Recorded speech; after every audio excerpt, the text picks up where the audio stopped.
Pues vamos a dar paso a recoger palabras que quien quiera intervenir con sus propias reflexiones, preguntas o lo que destinen.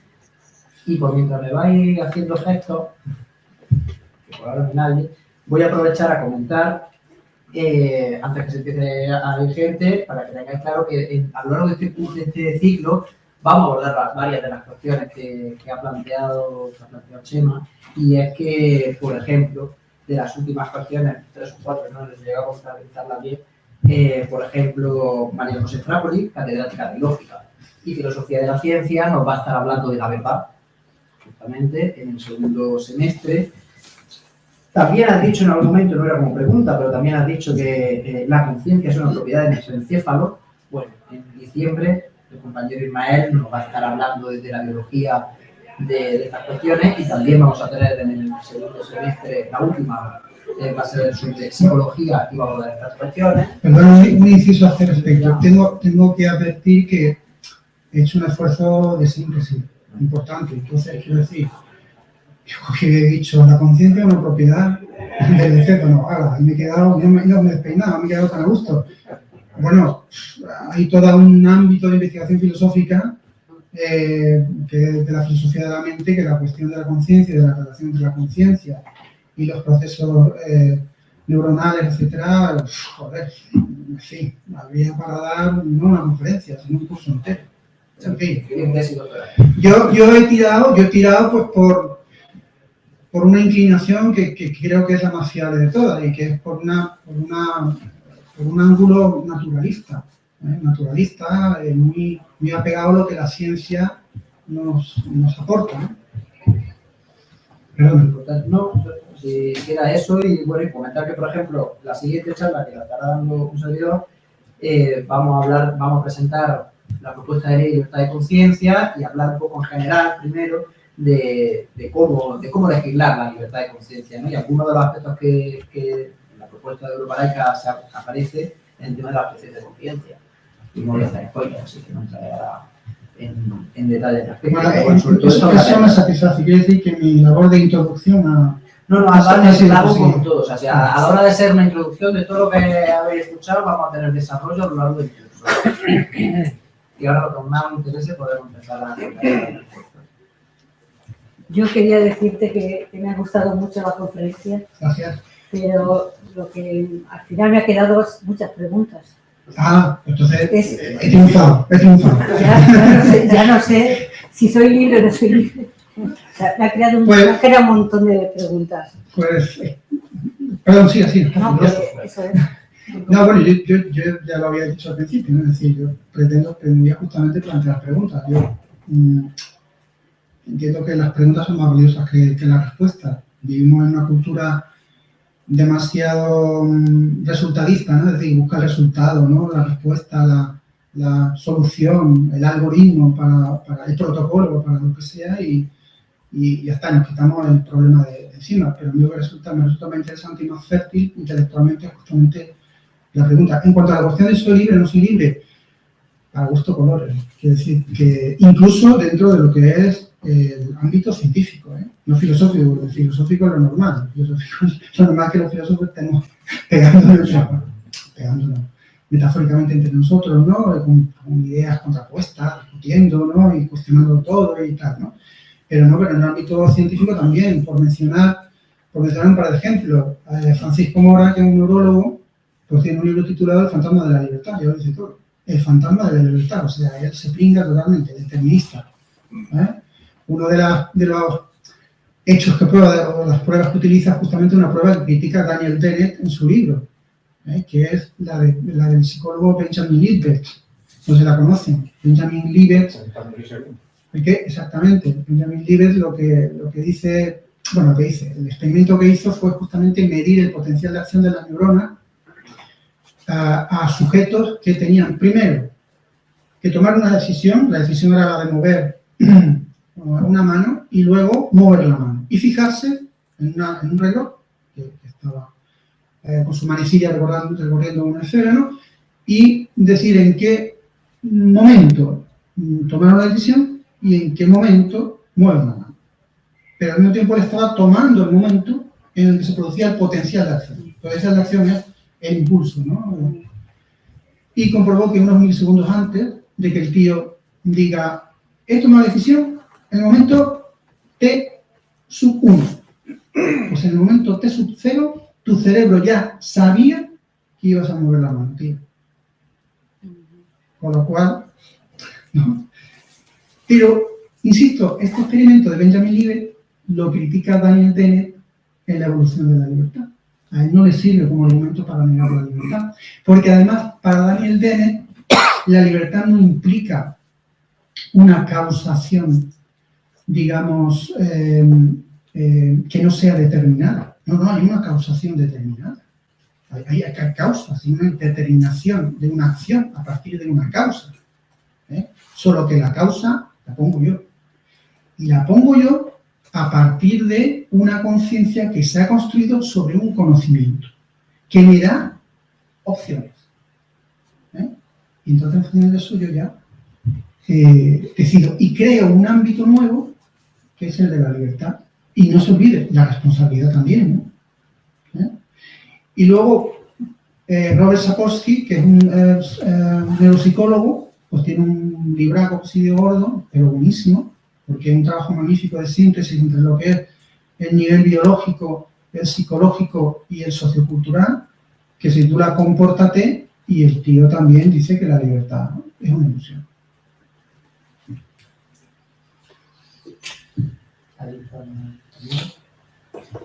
Bueno, pues interesante camino de llevarnos a pensar, todo lo que nos ha llevado a pensar, pues se podría titular algo así como estamos perdidos, ¿no? O sea, no sabemos dónde estamos, porque efectivamente lo que has hecho es plasmarnos perfectamente, pues el solo sé que no sé nada, porque al final, si la libertad de conciencia y esos ejemplos tan magníficos que has puesto, o se quedan sin resolver, con lo cual nadie nos saca de la duda, o al final se basa en un juez, en un líder, en un hacedor de opinión, en un medio de comunicación que resuelve diciendo este es el camino, pues claro, nos hemos cargado también de plano el concepto de libertad de conciencia, ¿no? Entonces, haciendo un poco, me has hecho hacer un viaje así sobre mi vida y sobre dónde he vivido, sobre dónde he estado.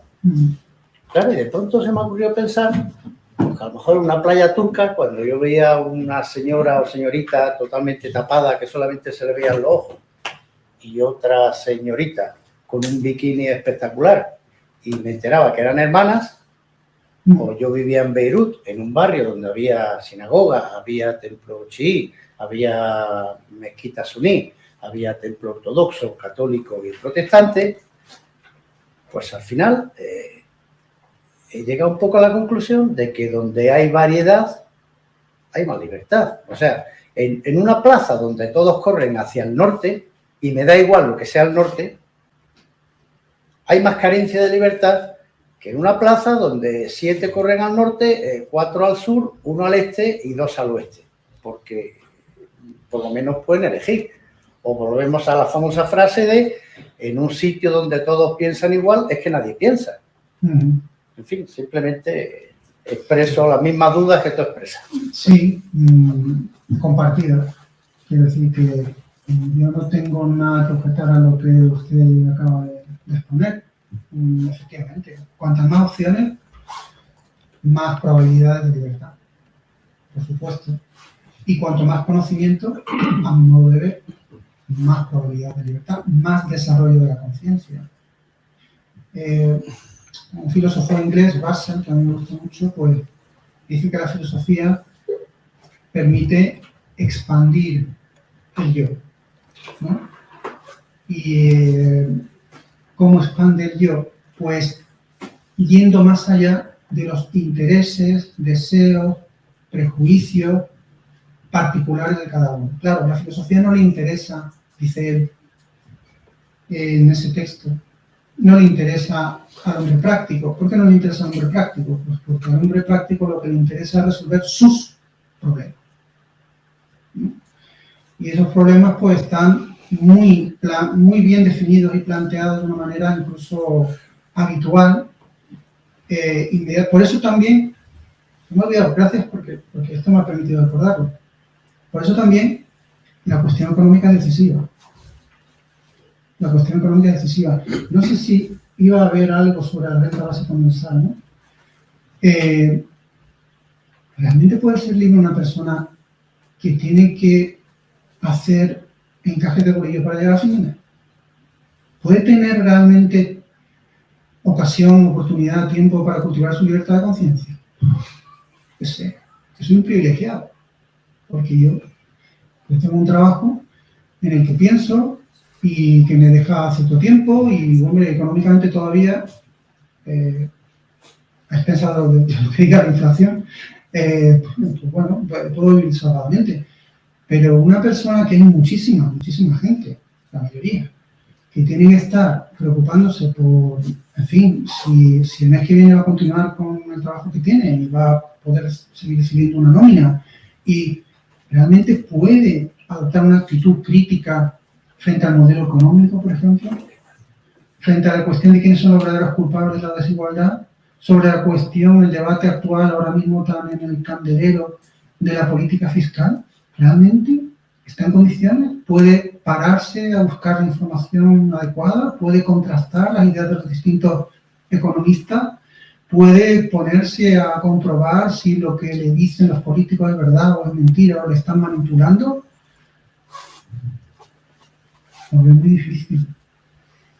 Lo veo muy difícil. Y esto efectivamente es otro obstáculo para la libertad de conciencia. Insisto, la ideal. No se olvide esto, ¿eh? O sea, porque hay una libertad de conciencia ideal y que además es muy útil, porque el ser humano tiene un pie en el mundo ideal y otro pie en el mundo práctico. Estamos continuamente con eso, ¿no? Estamos continuamente con eso. Había un psiquiatra que escribió un libro que se titulaba El secuestro de la mente, donde decía una cosa que era que pensar, volviendo otra vez a la cuestión de la duda, y pues entonces decía, el delirio es una creencia de origen patológico. Y la creencia es un delirio de origen cultural.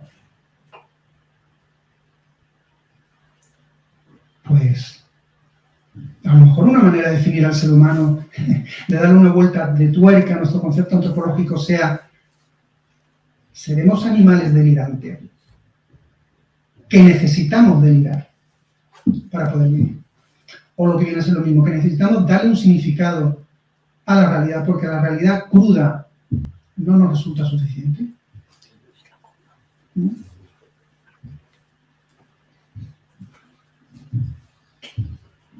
No sé si hay más, aquí hay una y hay otra, sí, pero voy tomando. Para Manolo, todo esto lo que introduce, dos cosas, antes de seguir. Lo que introduce, por meter un elemento, es el tema de gradualidad. Digamos, no es una cuestión de sí, no hay libertad. Por la duda de, soy libre o no soy libre, es final de gradualidad. Claro. Cuantas más opciones, cuanto conciencia más desarrollada, pues. Y lo que mencionaba del tema de renta básica, está por confirmar, pero quizá se tenga una charla al respecto, o mejor dicho, en el marco de la jornada grupal que es en mayo. Lo daremos, anunciará el programa, presten atención cuando se sepa. Entonces, Manolo, y la eso. Yo quería plantear cómo esa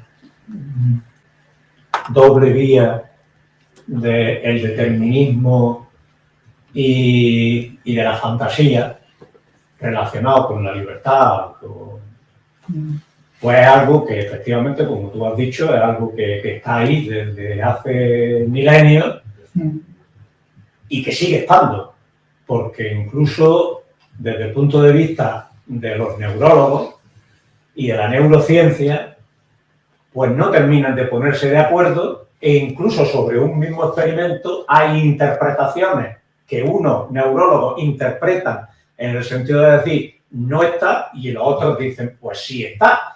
Pues claro, Denner, Damasio, es decir, forman una corriente neurológica que con esos mismos experimentos ellos plantean de que efectivamente existe una vía de libertad. Existe una vía de libertad porque esa respuesta automática de la mente que no podemos confundir la mente con la conciencia, son dos cosas completamente diferentes, aun cuando la conciencia requiera de la mente para su existir. Pero se nutre de la mente, se nutre del pensamiento, se nutre del conocimiento. No es algo ya que biológicamente tengamos en el momento del parto de nuestra madre ni de nuestra especie, sino que ha sido evolutivamente un proceso y personalmente como individuo también ha sido un proceso constructivo. Y en ese sentido tenemos que plantearnos tanto lo que es la conciencia como lo que es la libertad, al menos hasta el conocimiento, digo, y lo que yo creo y pienso sobre ese tema, ¿no? Con lo cual quiero dejar claro que efectivamente no espero ser ni determinista, aunque tenemos determinaciones. Y esos neurólogos dicen, es que efectivamente cuando hay unos reflejos, hay unas respuestas automatizadas. Pero también dice Dennett y Damasio, esas respuestas automatizadas forman parte de una historia evolutiva del ser humano que independientemente de que haya tenido conocimiento al respecto, ya es capaz de dar determinadas respuestas porque ya están genéticamente impresas. Y sobre ellas tenemos que ser conscientes también para ejercer nuestra libertad. Es decir, hay un elemento repulsivo, me está viniendo ahora mismo a la cabeza, hay un elemento repulsivo sobre los reptiles, por ejemplo, ¿no? Y es un elemento repulsivo porque genéticamente pues los reptiles han supuesto a la especie del Homo sapiens o del Homo, pues han supuesto, digamos, un peligro real y cierto, y evolutivamente hemos ido generando un comportamiento de rechazo hacia ese elemento. Y quien puede decir eso, podemos decirlo de determinados alimentos, es decir, de determinadas cosas que ya por el proceso, digamos, de la evolución hemos tenido la capacidad de una respuesta. El saber que eso es así ya nos permite también ser más conscientes de por qué actuamos de una determinada manera e incluso de evitar determinados elementos revulsivos cuando resulta que a lo mejor la serpiente no es una víbora que sea efectivamente mortal, sino que sea una culebrilla, ¿no? Pero bueno, de todas maneras siempre nos da un poquillo y tal. Pero automáticamente después el conocimiento y nuestra razón nos permiten calibrar esa respuesta espontánea cerebral de la mente para darle un respiro a lo que podemos decir la libertad. Y luego todos hemos sido conscientes de decir, pues la libertad, yo tenía la libertad de poder haber levantado la mano o no haber levantado la mano. Quiere decir que, pues claro, porque yo me conozco y yo sé que la mano no la podía dejar de levantar. Y vosotros me conocéis también. Y diréis, Manol se va a quedar sin hablar, se va a quedar Manol. No. Pues, pero yo lo conozco. Y si quiero, hago un esfuerzo y elimino esa posibilidad. Pero tengo que hacer un esfuerzo. Pero eso es teórico, nunca ha ocurrido.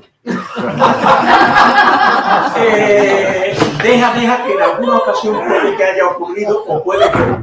Pero bueno, efectivamente, es una hipótesis. Efectivamente. Bueno, dejo ese aspecto ahí, digamos, porque yo quería, digamos, mi intervención, lo que pasa es que al hilo de lo que se había hablado, pues quería comentar. Pero era con al hilo, digamos, de cuando tú has dicho una de tus preguntas con relación al tema de si es posible permitir o si hay derecho a permitir cualquier creencia. Ese tema, yo creo que tanto yo como mucha gente, pues le hemos dado muchas vueltas al asunto. Y yo soy de la opinión ahora mismo de que hay que dejar que la gente crea en lo que quiera creer. Eso es una cosa. Y otra cosa es que me quiera imponer lo que él cree, que quiera utilizar esa creencia que él tiene con otros fines diferentes a lo que es simplemente el hecho de creer. Pero como decía en esto, ahora ya se me ha olvidado el nombre. ¿Qué decir? Bueno, ya está. Otro compañero filósofo diplomático que ha trabajado mucho también los temas de la conciencia. Poincaré. Pues él habla de la conciencia libre y distingue entre la conciencia libre y lo que es el contenido de la conciencia. Y nosotros, planteaba él, digo, nosotros como laicistas, como defensores de la libertad de conciencia, debemos de defender la conciencia libre. La conciencia libre no es algo, volvemos a lo mismo de antes, no es algo ya construido, sino que es algo que se va construyendo.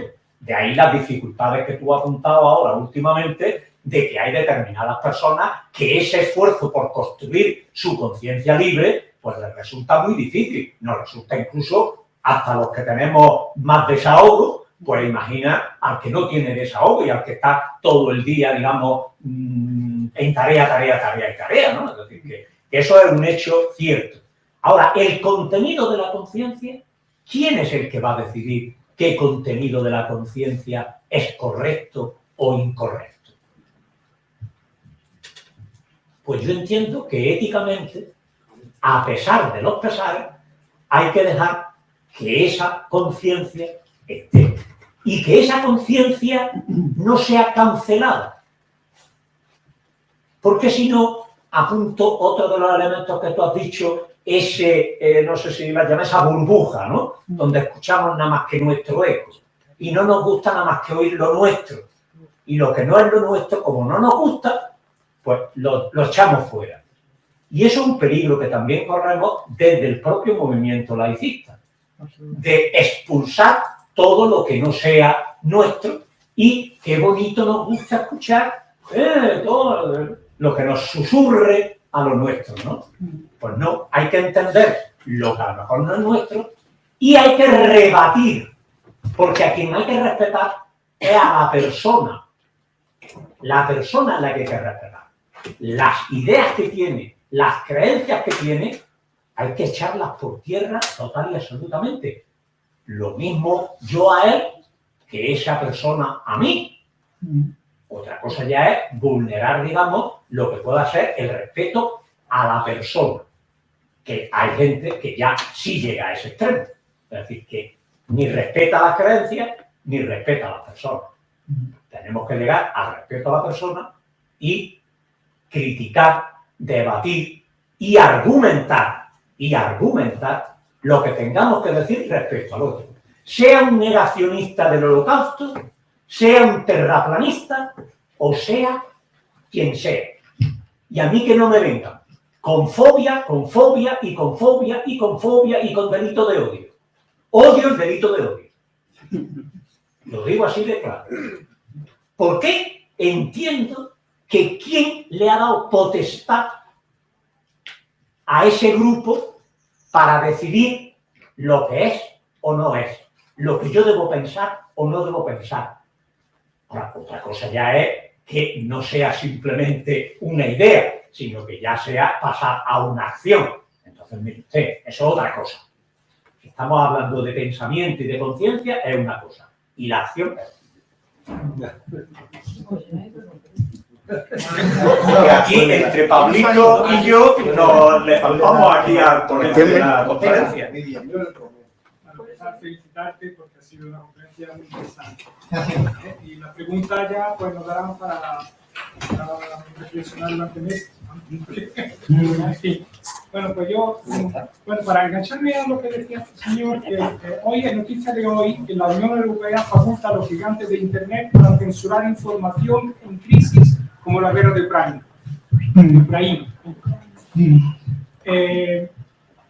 Pero lo que sí recuerdo, hace un par de años hubo una conferencia aquí sobre el libro de Harari,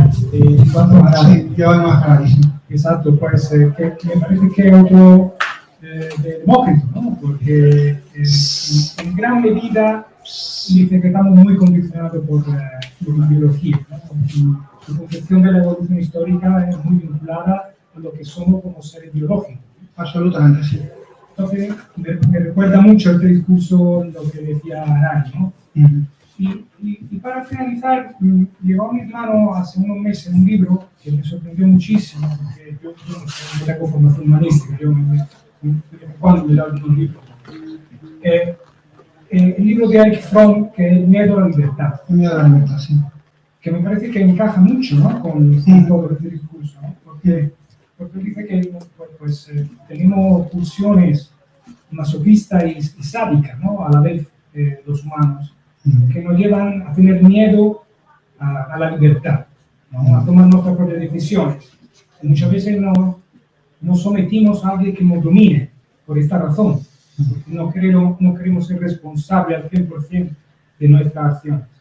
Quería saber cosas, ¿qué opinas de eso? Bueno, ahí podemos entrar, digamos, profundizar más todavía, ¿no? Quiero decir, lo que usted ha planteado es nada más y nada menos una cuestión también. ¿Uno es libre para decir no ser libre? ¿Eh? Es decir, aquellas personas que deciden conscientemente, yo es que no quiero ser libre, yo quiero vivir sometido, yo quiero estar, digamos, bajo la férula de una determinada ideología que me marque exactamente lo que tengo que pensar, o un líder que me diga lo que tengo que hacer. Esa pulsión efectivamente existe. Y volvemos al pozo insondable de lo irracional. Tiene un profesor de la facultad, Domingo Blanco, que el hombre era un kantiano furibundo, o sea, era un especialista en Kant y además adoraba Kant. Y en sus clases de ética, pues cuando se apasionaba, pero es que se apasionaba físicamente, se ponía, ¿no? Parecía que lo poseía el espíritu de Kant. Pues hablaba del insondable abismo de la razón. Le encantaba repetir una y otra vez esa expresión, y a mí la verdad es que me maravillaba la expresión, ¿no? El insondable abismo de la razón. Y uno trata de comprender, y llega un punto en que parece que se asoma a un abismo y dice, joder, me voy a perder, ¿no? Usted lo ha dicho antes también, ¿no? Es decir, la sensación de, estoy perdido, ¿no? Tengo que recuperar de alguna manera puntos a los que asirme para volver a creer que hay libertad y que soy libre y que, ¿no? Y efectivamente, ahí nos estamos asomando al abismo insondable de la razón, ¿no? Cuando un ser humano está, digamos, renunciando a su condición humana.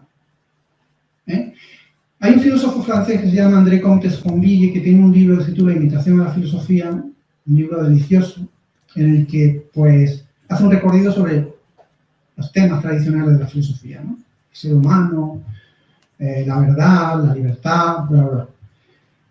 Y él cita, cuando habla del ser humano, él cita a Georges de Maitri, que era un materialista, uno precisamente estaba bajo la influencia de la maldición de Demócrito, ¿no? Y Georges de Maitri decía, deploro el destino de la humanidad. No puede estar en peores manos que las suyas. Es demoledor. Resulta que la humanidad la tiene que llevar hacia un destino supuestamente mejor. La humanidad,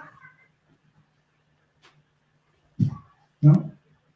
Y ahí entra en juego lo ideal. Hay una humanidad, digamos, hecha del material de la que, como decía Carl Sagan, ¿no? Están hechos de los mismos átomos de los que nacen las estrellas, ¿no? Somos esa humanidad con pulsiones, con incluso tendencias incluso a rechazar la propia libertad, como usted ha dicho, ¿no? Con miedo a la libertad, ¿no? Desconfiados, etcétera, etcétera. Pero tenemos una idea de humanidad. Tenemos una idea de humanidad. Por eso el ideal es muy importante. No solo el conocimiento, es fundamental, pero también el ideal. Porque el ideal te coloca con un referente a partir del cual puedes caminar en cierto sentido y puedes hacer algo por transformar lo dado, ¿no? El amor real, todos sabemos lo que es el amor real, ¿no? El amor real, joder. Pero el propio Erich Fromm tiene un libro titulado El arte de amar, en el que justamente habla de la importancia de tener siempre en mente el ideal del amor y trabajar. O sea, él dice, el amor es un trabajo y ese trabajo implica ese ideal. El amor real, pues, los dos ahí en el sofá viendo la serie de Netflix, sin practicar el coito desde no se sabe cuándo. Pero aquí si eso se tiene que mantener vivo, tienes que no perder de vista la idea. Y el ser humano, pues, efectivamente, nos tenemos que salvar a nosotros mismos. Y bueno, según la Metrino, pues estamos en muy malas manos, pero somos los únicos que tenemos, a nosotros mismos. Y hay que pensar en el ideal de humanidad, ¿no? Es decir, un ser humano es un miembro de la especie Homo sapiens, pero también cuando decimos que una persona es muy humana, estamos diciendo que cumple con ciertos mínimos de calidad, ¿no? Y esos mínimos de calidad son ya de carácter ideal.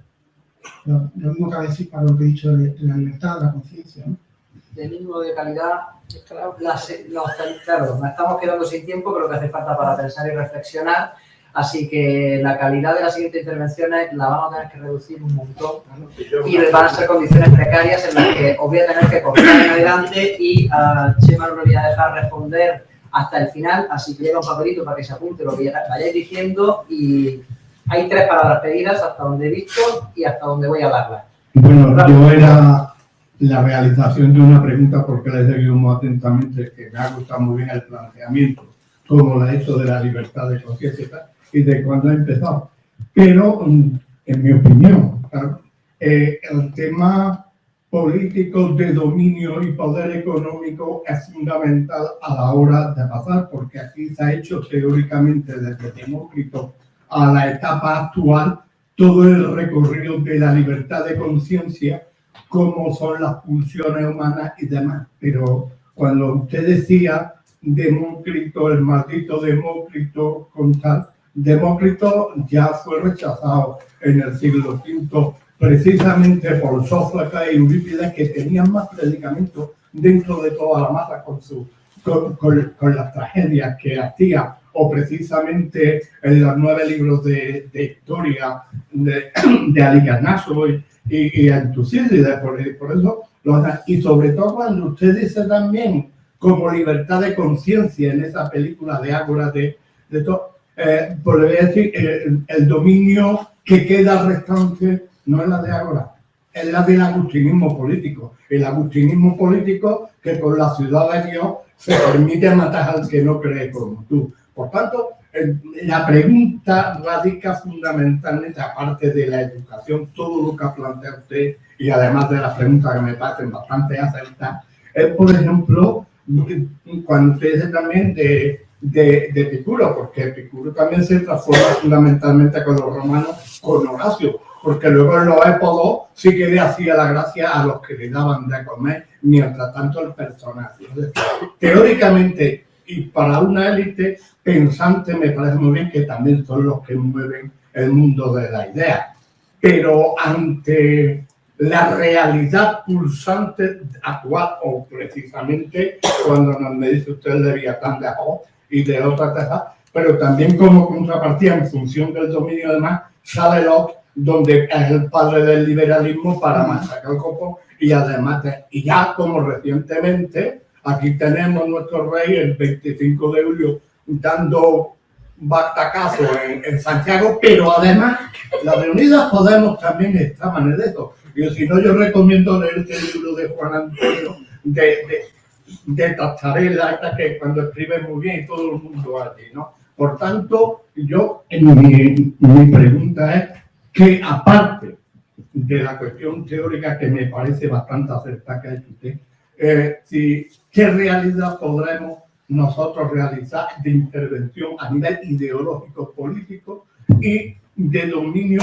económico ante estas situaciones? Porque la que ha salido en Italia vino aquí a España a decirnos que estaban dispuestos a cerrar de cruzar Europa para luego pasar el Atlántico. Gracias. Aquí hay un compañero, Juan Antonio. Aquí el compañero de rojo. Sí, pero bueno, si vas a cubrir y después pasar. Sí, bueno, antes quería decir que es muy jodido. Yo, lo que más me mueve son estudios sobre la vida y sobre la libertad de conciencia, la libertad de conciencia, y cuando intento uno profundizar en qué son estas cosas, se hace un lío. En el caso de la vida no sabemos definirla, e incluso hay quien utiliza una referencia pornográfica, un juez de Estados Unidos que dijo sobre la pornografía que no sabía definirla, pero la reconocía cuando la veía. Pues muchas veces tenemos que recurrir a este tipo de cosas, ¿no? A ser prácticos. Lo digo porque cuando yo pienso sobre la libertad de conciencia y qué se fundamenta, pues se me desvanece. Porque pienso que somos un amasijo de química, de compuestos químicos, y no hay, como también creo que dice Irene, una sala oval aquí que controle cómo se producen esas reacciones, ¿no? Entonces yo no controlo lo que está pasando ahí. Y ahora soy consciente de eso cuando me doy cuenta que muchas veces yo no quiero lo que quiero. Yo no controlo mis deseos. En fin. Cuando la alusión que ha hecho al indeterminismo cuántico y demás para dar una salida al determinismo, pues tampoco me parece que sea una solución. Viene a decir que haces lo que haces porque estás determinado genéticamente por el ambiente, todo determinado por todo eso, por moléculas. Y de vez en cuando tira a los dados. Y esa es la libertad, ¿no? No me parece que sea una buena solución.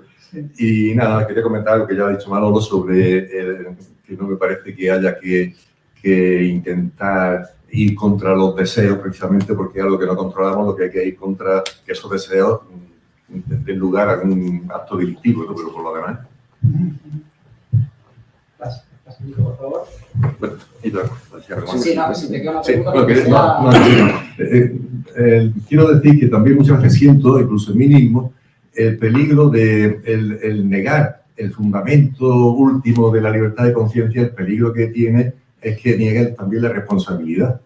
Y muchas veces lo pienso cuando hay juicios y hay atenuantes porque alguien ha tomado algo, porque tiene no sé qué genes, pues en realidad que todos tenemos atenuantes, que es como somos, materialmente como somos. Entonces al final diríamos, bueno, que es responsable de lo que hace. Bueno, pues yo voy a hacer lo que quiera, que es que si es que soy así, ¿qué voy a hacer, no? Tiene ese peligro y por eso lo que hablaba de gradualismo, en fin, habría que profundizar un poquito más en todo esto. No es todo o nada muchas veces. Muchas gracias. Buenas tardes. A ver, yo voy a plantear una cuestión muy sencilla, y es cómo se construye la conciencia y cómo se desarrolla la conciencia. Porque yo he percibido en la conferencia, que me ha encantado, por cierto, y otro ámbito, el ámbito colectivo, la conciencia personal, la racionalidad personal, la actividad mental de cada una de las personas, y luego lo que es el carácter colectivo, ¿no? Y has puesto ejemplos, Hipatia, la generación de una naturaleza del ser humano por parte de Freud. Yo los veo un poco en la esfera individual, y sin embargo hay fenómenos como la educación, el racionalismo, la ilustración, que son crisoles de la conciencia colectiva, ¿no? Entonces, yo no es que quiera poner en competición una con otra, evidentemente se retroalimentan una con otra, eso está claro, ¿no? Y además tendría que continuar siendo así. Pero tengo una mala sensación, lo siento, y es que en el momento actual creo que la conciencia colectiva que se está creando está aplastando de alguna manera la individual, las capacidades individuales para circular por esa libertad de conciencia de la que nos ha convocado aquí. Tengo malas sensaciones en el sentido de que, aunque esa retroalimentación tiene que ser evidente, ahora en este momento creo que sobra conciencia colectiva fabricada artificialmente, por así decirlo. tengo una intuición negativa. No sé. Muchas gracias. Ahora ya sí. Vale, voy por orden entonces. Voy a respetar el orden. Lo primero, digamos que la pregunta, si no la he entendido mal, es, vale, guay, teoría, filosofía, pero vamos a la práctica política, ¿no? Vale, pues conciencia ciudadana. Conciencia ciudadana. Yo creo que hay un exceso de imposición y, joder, que la gente parece que le gusta también, no sé. Del modelo del consumidor frente al modelo, el rol del consumidor frente al rol del ciudadano. De manera que la libertad queda reducido a que puedas tomarte unas cañas después de trabajar con tus colegas. Esa es la libertad. Y parece que el personal, o que te puedas mover con el coche, que no te confinen y te puedas mover con el coche de irte a tu casa en la playa, ¿no? Y ese es el modelo del consumidor, no del ciudadano. Para verdaderamente transformar la realidad, hay que tomarla. Tú puedes tomar la realidad, o sea, conocerla, ser consciente de ella. Yo creo que este es un elemento fundamental. De nuevo volvemos al conocimiento, pero el conocimiento es de la realidad. Si no, pues estamos en el mundo de la fantasía, como decía Manolo, ¿no? Que cada vez ocupa más espacio en nuestra vida el mundo de la fantasía. El boom de las series, por ejemplo, no creo que sea casual. Sería interesante hacer un estudio sociológico de por qué este boom de las series, de las plataformas, del mundo virtual, ya hemos oído hablar, ¿no?, de la próxima revolución que es el metaverso. Hay un cierto escapismo de la realidad que le interesa a quienes, como usted ha dicho, pues digamos, tienen esa situación de poder. La única manera de enfrentarse a eso es querer la realidad, no rechazarla, no dejar que tu atención sea manipulada, ser capaces de que la atención se pueda concentrar en algo que verdaderamente sea importante y merezca la pena durante el tiempo suficiente y la cantidad de gente suficiente para generar un cambio. Porque claro, si resulta que hacemos el espectáculo de salir a los balcones a aplaudir, pero luego se convocan concentraciones y manifestaciones en defensa de la sanidad pública y van 4 gatos, ¿qué hemos hecho? ¿Qué hemos hecho? Entonces, yo diría que esa es la clave.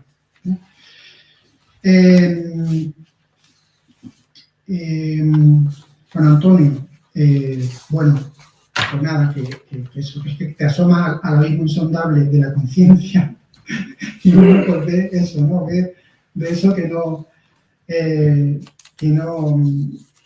encuentra fondo, ¿no? Que no le encuentra ahí algo asidero al que agarrarse. Dices que, claro, negar la libertad supone negar la responsabilidad y eso es peligroso, claro que sí, muy peligroso, por supuesto. No puedes negar la libertad porque al tirar el agua sucia de la bañera tiras al niño también. Tiras la libertad, pero es que tiras la responsabilidad. La libertad es una creencia necesaria. Y hay creencias que son necesarias. Hay creencias que son necesarias. Forman parte de ese universo ideal que hace que el ser humano sea humano. En el sentido que he dicho antes, ¿no? El ser humano se tiene que salvar a sí mismo. ¿Por qué mano está el ser humano? Sí, pero hay un sentido de humanidad que es ideal y que implica una aspiración a mejorar. Pues dentro, digamos, de ese acervo de ideas que permiten tener posibilidades de aspirar a mejorar, está la libertad, está la conciencia, está el bien común, está la justicia, etc. Que son creencias y que, en fin, uno sabe que cuando se escriben, por ejemplo, la Constitución, ¿no? Está también los derechos humanos, la libertad de conciencia en el artículo 18, no sé. O el derecho a tener una vivienda digna, también está en la Constitución, no en el artículo. Pero sabemos que... Pero es un ideal al que no hay que renunciar. Sería peor todavía que ni siquiera estuviera escrito en la Constitución. Peor sería todavía. De hecho, yo me temo que si ahora se escribiera una Constitución, habría... En fin, porque la Constitución que tenemos, con todos los defectos que tiene, pero, tío, ya que diga que España se constituye un Estado democrático, social y de derecho, y como dice en otro artículo, que toda la riqueza que produce el país está al servicio del bien común, ¿eso se diría ahora? ¿Y la progresividad fiscal? ¿Se mantendría? Que también está en la Constitución. ¿Y que es otro ideal? Que en realidad, pues, se hace, bueno, casi que no. Casi que no. Pero claro, no puedes renunciar a eso. Entonces la libertad, el mero creer en ella, transforma tu condición humana, te convierte en responsable y ya activa cierta forma de afrontar las decisiones que tienes que tomar. Que si no creyeras en ella, cambiaría por completo tu actitud a la hora de tomar decisiones. Y luego lo último, la conciencia individual versus la conciencia colectiva, ¿no? Sería básicamente la idea. Hay una hipertrofia de la conciencia colectiva que ahoga la conciencia individual, ¿no? Es su percepción, ¿no? Si lo he entendido bien. ¿Lo he entendido bien? Bueno, una cuestión a debatir.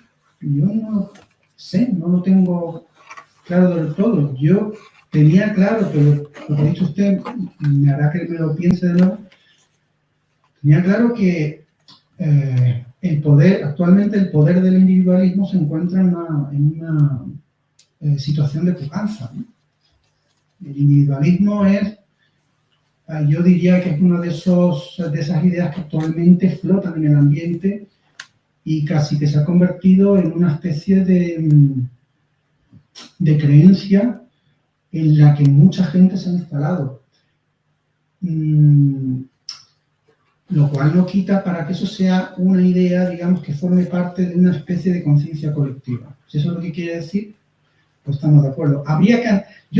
Yo entiendo que, digamos, que participar en una conciencia colectiva, siendo consciente de tu propia visión de las cosas, de tu propio sistema de ideas, pero participar en una conciencia colectiva, en principio, no tendría por qué ser malo, porque no se puede evitar formar parte de la colectividad, ¿no?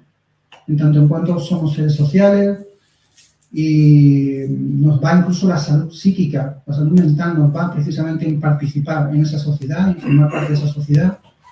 Por tanto, ser un participante activo en la conciencia colectiva no está en principio mal. Quizá lo que está mal es convertirte en un miembro pasivo de la conciencia colectiva.